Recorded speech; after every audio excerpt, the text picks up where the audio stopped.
Visakha YCP కార్యాలయంలో ఈరోజు మహాత్మా జ్యోతిరావు పూలే జయంతి కార్యక్రమం జరిగింది. పలువురు వైసీపీ నేతలు ఆయన విగ్రహానికి పూలమాలలు వేసి ఘనంగా నివాళులు అర్పించారు. ఈ సందర్భంగా రాజ్యసభ సభ్యుడు గొల్ల బాబురావు మాట్లాడుతూ, జ్యోతిరావు పూలే గొప్ప సామాజికవేత్త, దేశంలోనే మహాత్మా అని బిరుదు పొందిన తొలి వ్యక్తని అన్నారు. సామాజిక అసమానతలు, రుగ్మతలు తొలగించడానికి ఎంతగానో కృషి చేశారని పేర్కొన్నారు. పూలే బడుగు బలహీన వర్గాల వారికి స్ఫూర్తిదాయకమని, పూలే ఆశయాలను వైఎస్ జగన్ కొనసాగించారని చెప్పుకొచ్చారు.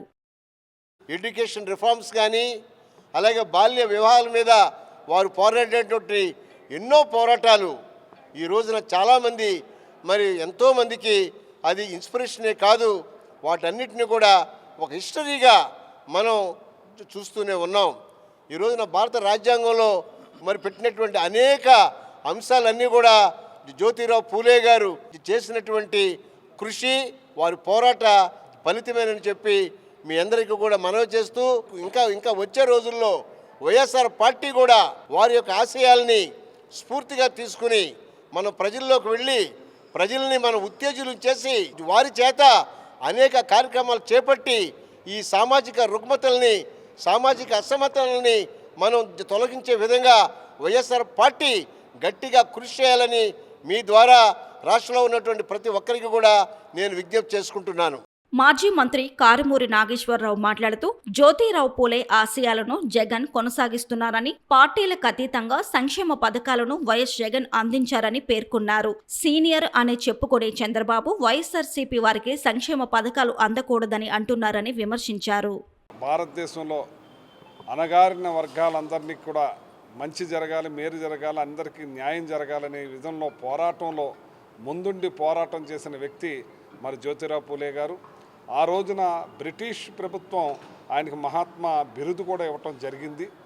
ఆయన భార్య కూడా ఆడవాళ్ళు కూడా చదువుకోవాలి, బయటికి రావాలనే దాంట్లో ముందుండి ఆ రోజు ఆడవాళ్ళందరికీ కూడా చదువు చెప్పించే దాంట్లో ఆమె కూడా భర్తకు తోడుగా నిలబడి, ఎంచేతంటే జ్యోతిరావు పూలే గారు వాళ్ళ భార్యను చదివించారు. భారతదేశంలో ఆడవాళ్ళు చదువుకోకూడదని చెప్పి ఆ రకమైన ఉన్న టైంలో ఆయన భార్యని చదివించి అందరూ ఆడవాళ్ళకి కూడా స్ఫూర్తిదాయకంగా నిలిచి అందరినీ చదివించే కార్యక్రమం చేసిన మహానుభావుడు జ్యోతిరావు పూలే గారు. జ్యోతిరావు పూలే శిష్యుడిగా అంబేద్కర్ గారి ఆధ్వర్యంలో ఆయన చేసిన రాజ్యాంగం పట్ల మేమందరం కూడా మంత్రులైనా ఎమ్మెల్యేలైనా ఎంతో చేశాం.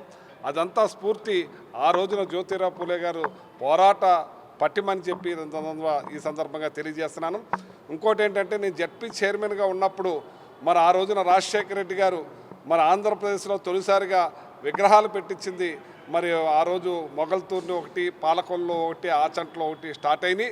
ఆ స్టార్టు ఇవాళ రాష్ట్రం అంతా ఉమ్మడి రాష్ట్రంలో కూడా మొత్తం ఎక్కడికక్కడ జ్యోతిరావు పూలే గారి విగ్రహాలని ఆయన స్ఫూర్తిని తలుచుకుంటూ ముందుకెళ్తున్నాయంటే రాజశేఖర రెడ్డి గారు ఆ రోజున చూపించిన ఈయన మీద ప్రేమ అని చెప్పి సందర్భంగా తెలియజేస్తూ, ఇవాళ దేశమంతా కూడా ఈ కార్యక్రమాలు జరుగుతున్నాయంటే ఆయన పటిమ, ఆయన స్ఫూర్తి, ఆయన పోరాటం ఇవన్నీ అని చెప్పి సందర్భంగా తెలియజేస్తూ, ఏదైతే ఈ అసమానతలు పోయే విధంగా చేశారో వాటిని మనం అందరం కూడా ప్రజల్లోకి తీసుకెళ్ళి ఇవాళ జగన్మోహన్ రెడ్డి గారు పార్టీలు, ప్రాంతాలు, కులాలు, మతాలు లేకుండా ఆయన చేసుకొచ్చారు.